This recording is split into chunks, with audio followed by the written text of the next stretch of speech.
pulled the scuttle grill off, and now I vacuumed all the leaves out of there. They were full to the top. Hasn't caused any problems in there, but down the bottom where it exits, thrusted out, so that's another job. All the valves and everything up, all of the pistons. Hand cranked it about 20 or 30 times. Seems to be moving freely now.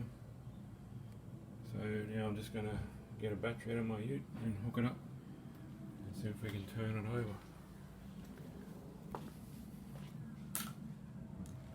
The rocker covers are quite clean, that's how they came off. Very clean inside, so that's good. Alrighty, well, I've pulled all the guards and everything off. There's quite a bit of rust down there in the corner. So it looks like it'll be a trip to rear spares for some sill extensions and probably sills. There's an awful lot of stuff around. The guards are quite hard to get off, a lot of the bolts are rusted in. You can see there's a lot of rust hiding around in there. Funnily enough, not in here. It was all caught down in the corners with the wet leaves from where the car was sitting near a tree. This is the worst side. So we'll definitely need new sills and welding down the bottom. The sill, you buy them in one piece, I think. So definitely need a sill, probably inner sills on this side too. Yeah, as you can see, it's very rusty, which is a shame because that would have caused all that down there. Would have ran down. Yes, there's quite a few holes in there. Rest of it doesn't seem too bad. There's a little bit needs cutting out and welding under the battery, but that's normal. Chassis are all good.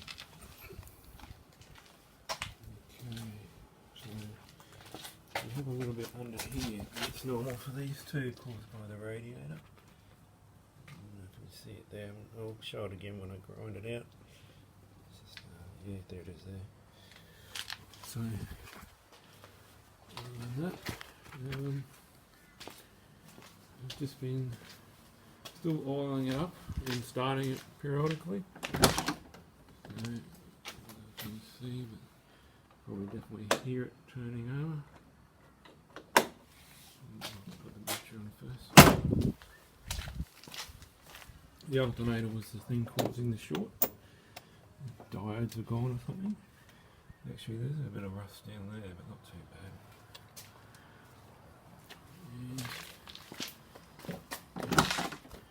Just turn it over. I'll just walk over my phone.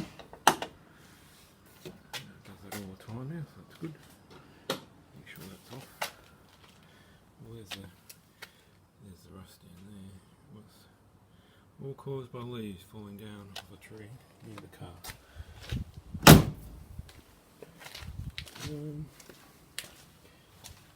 Let's just clean out the. Definitely need the sill need replacing. This rocket panel, as Americans call it. It's got some holes in it, and that's all caused by just the angle the car was on and just roll back in there. But what I think accelerated is mice have been living in there. We found some old tape deck in there, wire from a tape deck. And interestingly enough, I don't know if you can see that, but really, just bits and pieces and they're just blown away. But advertising looked like a training post, and it was advertising an SLR gun, semi-automatic for sale. That'd be a long time ago, because we haven't been allowed those since 1993 or something. Anyway, yeah, so there's the bottom rust there, a little bit at the back there, nothing too major, but yeah, it's about $380 for a complete sill set up from rear spares, so So I'll probably go that way. I think it'd be easier by the time you probably find a few more holes in there. So yeah, it'd be easier to weld just a whole new cylinder. Yep, that's about it. Yeah, the next video I'll make will be starting the car. Putting the plugs in and see if she'll fire up. Of course, got to take the fuel line off. The fuel tank looks good, sorry, but yeah, the fuel will be starved for sure. Okay, alrighty, that's it.